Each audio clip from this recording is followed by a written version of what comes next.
for the history of respiratory, or just to have an idea, just in case you end up at a hospital somewhere, maybe not in this community, in this town, and you see it, you'll know what it is. So it is in the PowerPoint. However, the ones that I go over specifically are the ones that you will be tested on, especially for your comps and for my end of the year test.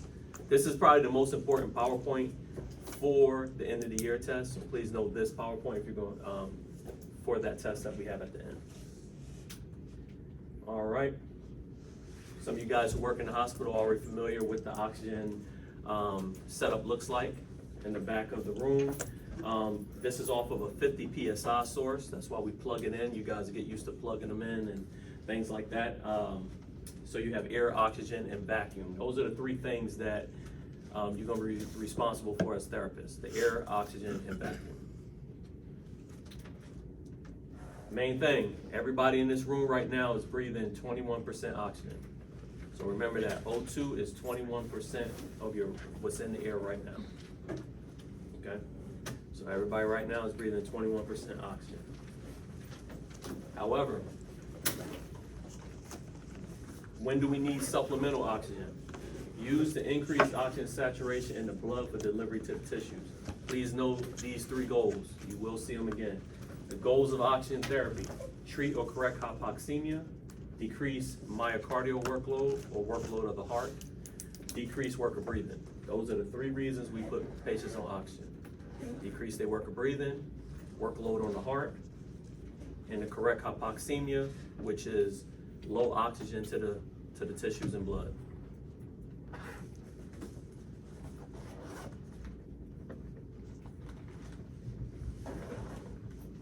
What are some of the signs and symptoms of hypoxemia? Tachypnea, y'all remember what that is, right? Increase what? Breathing. Increased respiratory rate above 20. Increased accessory muscle use. You're gonna walk in the room, you're gonna see them being labored, using all of their neck muscles and all of those things to breathe, right? That means they're short of breath. If they're doing all of that to breathe, they're short of breath. Patient with dyspnea, or again, shortness of breath. Tachycardia. What is tachycardia? Fast heart rate. Heart rate greater than 100. Cyanosis, blue appearance, whether it be in their nail beds or just period, you might see them, they look blue. Restlessness, disorientation, impaired judgment, confusion, somnolence, loss of coordination, comatose. All these things are signs of hypoxemia. So again, please know these, the signs and symptoms as well. The goals and the signs and symptoms. Next, the indications. Gotta know the indications. So when are we allowed to now approach oxygen therapy, right? What are the indications? Documented hypoxia, suspected hypoxia, myocardial infarction or heart issues, severe trauma, and post-anesthesia. So again, anybody that's been through surgery, when you come out of surgery, a lot of times you're on an oxygen device, right? You may not be on it long, you may be only on it for a couple hours, but we put patients post-surgery on oxygen. Trauma, come through a car wreck, a fall, anything more severe, stabbing, gunshot wound, things like that. You're probably gonna be on some form of oxygen.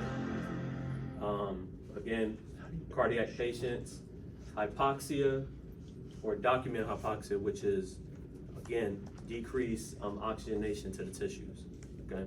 Tissues and blood, hypoxemia to the blood, tissues, hypoxia. So know the indications. And then lastly, you gotta know the hazards. So once we apply the oxygen, this is the reasons why we're gonna do it, but once we apply it, we gotta be careful because oxygen is a medication and it does require a doctor's order. We can't just freely in the hospital walk around and give people oxygen. You have to have a physician order because it is a medication.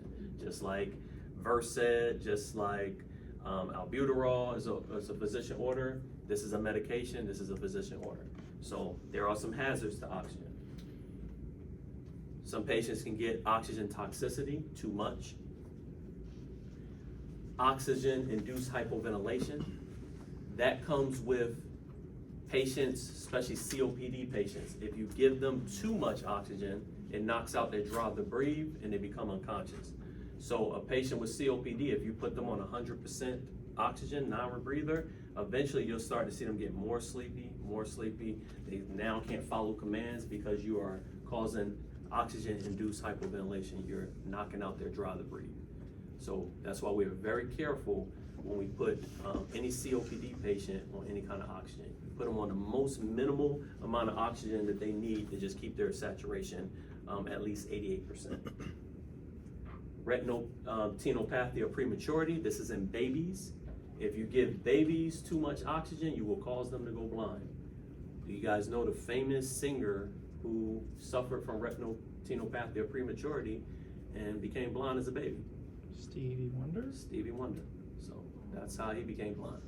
Y'all remember Ray Charles got blind a little later in life. He was like 7 or 8, but he was in NICU as a baby, got too much oxygen, became blind. So again, retinopathia of prematurity, that's why we put babies on the lowest amount of oxygen we can when they come through the NICU. Most of the time we try to get them at 21% as quick as possible. Too much oxygen on a baby will cause them to go blind, so we don't want that. Absorption atelectasis and fire, which is the most common one that you guys know is fire, right? We know it's a fire hazard. That's why they tell our home health patients not to what with oxygen? Not to smoke with oxygen. They still do.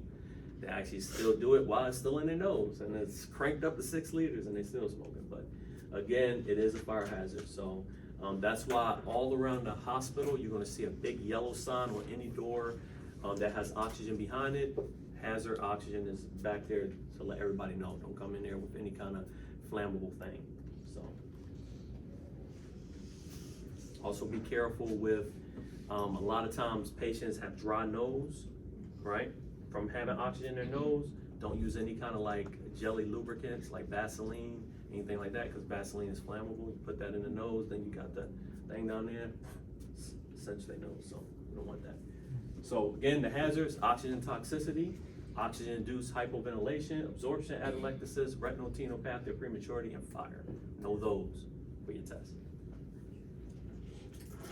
All right, when we deliver an oxygen, there's 2 different ones we deliver. We deliver low flow and we deliver high flow. Low flow provides a part of the patient inspiratory flow needs. Depends on the breathing pattern and equipment variables. High flow supplies all of the patient's inspiratory flow needs. As you guys begin to learn this material over time, I would go into more depth because there's patients that's going to be flow dependent, O2 dependent, and pressure dependent. And those are 3 different types of patients and how we're going to treat them. But right now, one thing you got to focus on, we're going to have low flow devices that's going to get part of the patient needs, and then high flow devices that is going to get all of the patient's flow needs. Okay. There's a lot of low flow devices. There's a lot of high flow devices. But you guys only got to worry about, for my class, 2 low flow devices and 2 high flow devices, and that's what we're going to go over today. Your low flow devices. We got a nasal cannula, there's a nasal catheter, there's a transtracheal catheter, there's a simple mask, and a rebreathing mask. The only 2 that we're going to do is nasal cannula and simple mask. All the rest of those you are not going to see as a low flow device in practice. You're just not going to see them. Those are all nasal catheter, transtracheal catheter. Those are all older model devices that we used to use. However, when you get to John class, he may go over this and you may get tested on it. So be aware of them. I'm just telling you in practice, and that's what I, as a clinical director, we do practice stuff. Nasal cannula and simple mask you will see all the time. Okay, those are your 2 low flow devices we're worried about. Nasal cannula. Nasal cannula we place on a patient at 1 to 6 liters. We do not go above 6 liters on a nasal cannula. 1 to 6. Okay? 21% is in the room. So for your 1 liter nasal cannula, it's 24%. Your 2 liter is 28%. It goes up by 4 after that. Your 3 liter is 32. Your 4 liter is 36. Your 5 liter is 40, and your 6 liter is 44. Know that. understand that it's the rule of 4. 21 is room air, 1 liter is 24%, and then count 4 up, and it goes up to 6 liters. Okay? We do not go higher than 6 liters on a nasal cannula again. I'm pretty sure you guys, if you ever had a patient on nasal cannula, if you work in the hospital or had a family member on it, you might see a little humidifier that's plugged into the wall that's bubbling water.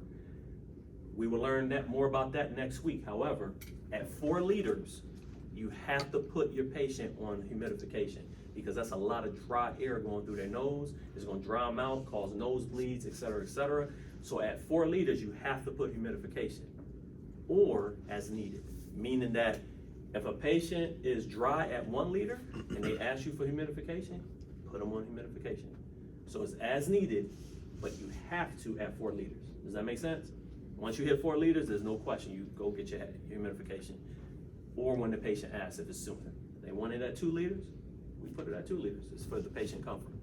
But again, low flow nasal cannula, 1 to 6 liters. Rule of 4. Remember, 1 liter is 24 and count 4 up every liter after that. Okay? Most of the patients you're gonna see on this, a lot of COPD patients. Normally we like to keep saturations greater than 94% and that, but with a COPD patient, we're happy if we can get them at 80. We're happy if we can get them at 88% or greater, okay? Any questions about nasal cannula? All right, when we go over there to place it, the prongs look like this. It only goes one way. Prongs go down like that, right? So if they up like this, it's not going to the top of the roof of the nose, you're going down into the airway. So that's how you're gonna place your prongs, going down like that. Now, your reservoir devices. This is not as common. However, some doctor's offices, if they got the money, they will buy these, these are called oximizers. You're guys not gonna be playing with them or anything, but an oximizer or pendant oximizer, reason why they use them is a more efficient way to deliver a nasal cannula. Okay, it's more efficient on oxygen, especially for our COPD patients. If you look at the table up there, for a 2 liter nasal cannula, you only need 0.5 liters to get the same oxygen percentage and same concentration that you'll get with putting 2 liters on a regular nasal cannula. Because of the reservoir in the oximizer or the pendant on the other one that's called the oximizer pendant, the reservoir in there helps give it more concise oxygen. So again, instead of having to put them on 2 liters, you only got to put them on 0.5. Instead of putting them on 3 liters, you only got to put them on 1 liter. So it's not about saving oxygen, it's about less oxygen to the patient. And that is especially important with a COPD. So that's why some doctors' offices give this to their patients. They're willing to spend the extra money because these things are very expensive compared to a little nasal cannula that they can buy cheap in bulk. These things you buy like in cases and they're very expensive. But they give 4 to 1 over continuous flow savings ratio towards the patient.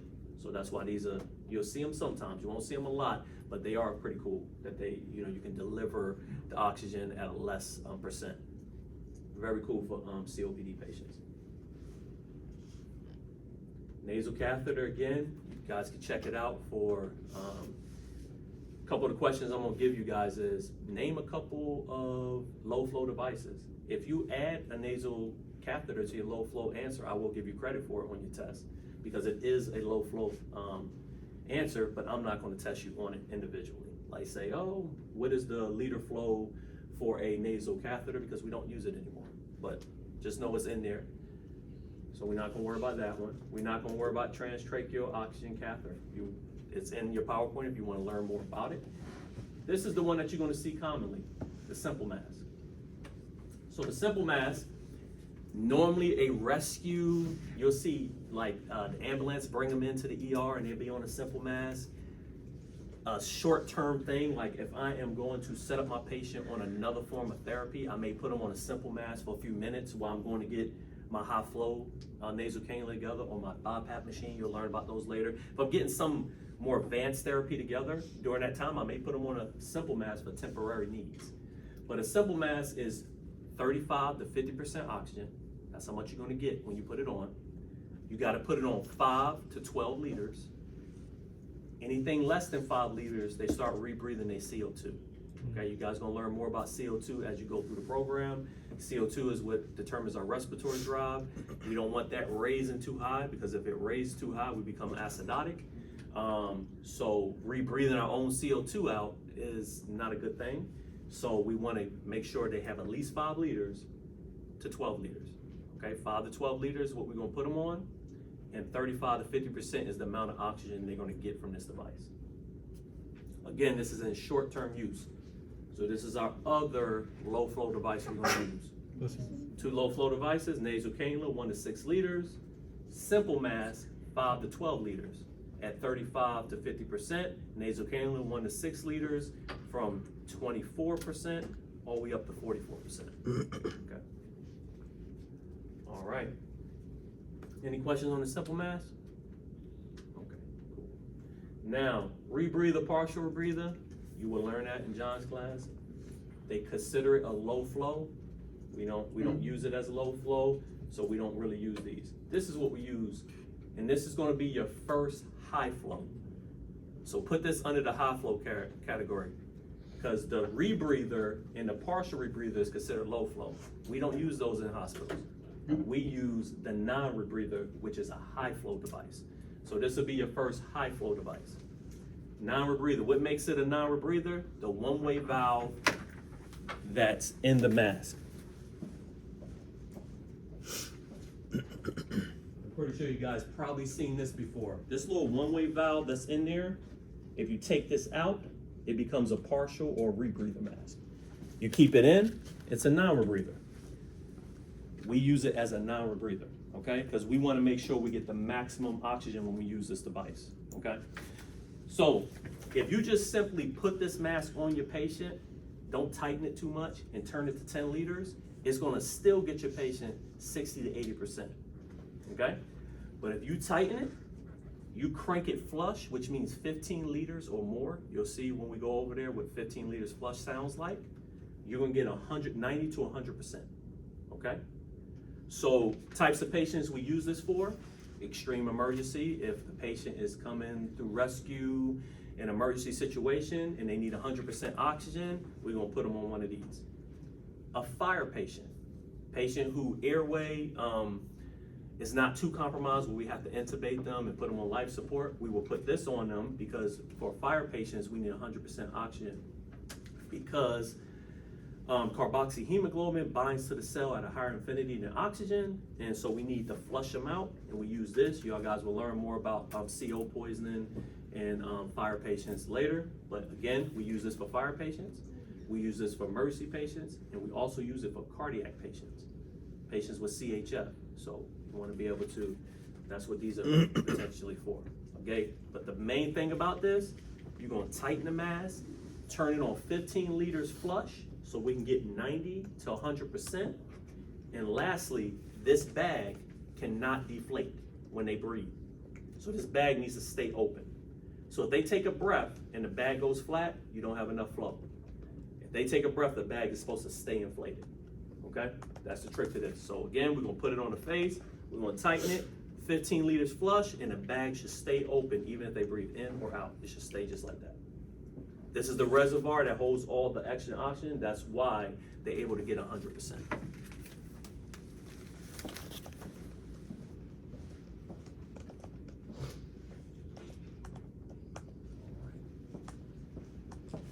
And your last, that's your first high flow.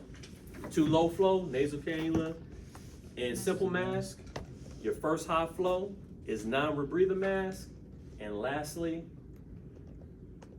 your Venturi mask. This is the one that you might see in the hospital, all the different little color coordinated things that's hanging off of them. That's what the Venturi mask, or AEM, ear entrainment mask. We all call it for short in practice, Venti mask. That's what we call it. We call it Venti mask. But Venturi mask or air entrainment mask is the technical name. But like I said, in practice, we call it Venti mask. Here's all the little colors. This, what makes it so unique, it provides a specific FiO2 to the patient using the jet orifices the Venturi entrainment adapters. These little colored adapters, they each have a number on it. One might say 50%, one might say 24%. Your specific FiO2, and the way they set up, they would tell you how many liters to put them on based off of that Venturi jet. So if you set it up correctly, and then you turn it to the liters it says on there, it's going to guarantee that it's going to provide the FiO2 that's listed on there.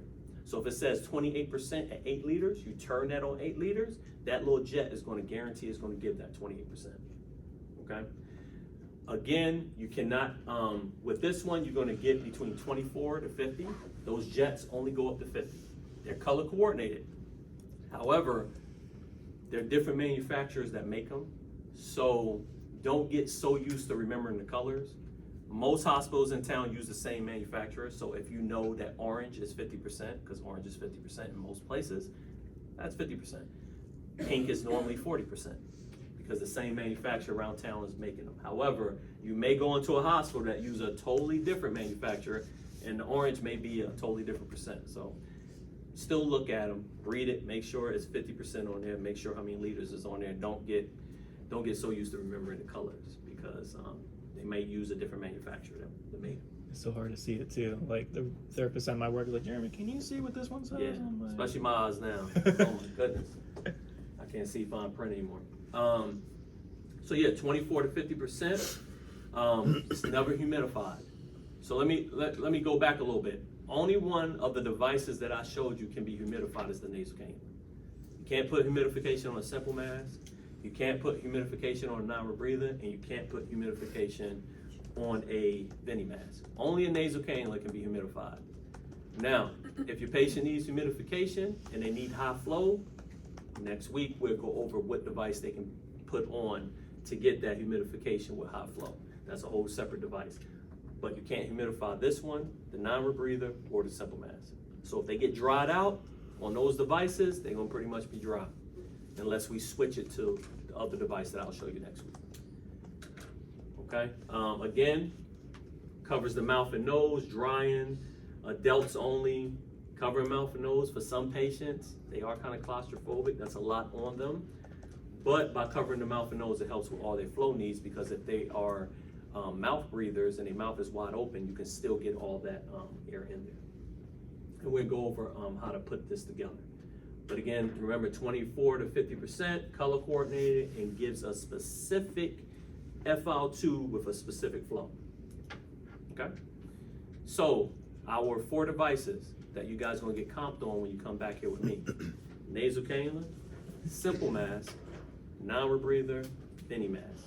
Those are the 4 devices you gotta know how to set up, you gotta know how to turn them on, you gotta know how to place them correctly, and you gotta be able to answer these questions. Like if I say, for a simple mask, what is the liter flow you're supposed to put them on? 5 to 12. For a nasal cannula, what is the liter flow you're supposed to put them on? 1 to 6. 1 to 6. At what liter do you have to give humidification on a nasal cannula? 4. There you go. If for a non-rebreather, the bag, can it deflate on inspiration? No. Has it stay inflated? Just questions like that. Veni mask, what's the FiO2 percentage? 24 to 50. 24 to 50. There you go. So, which 2 are high flow? Veni mask and non-breather. Which 2 are low flow?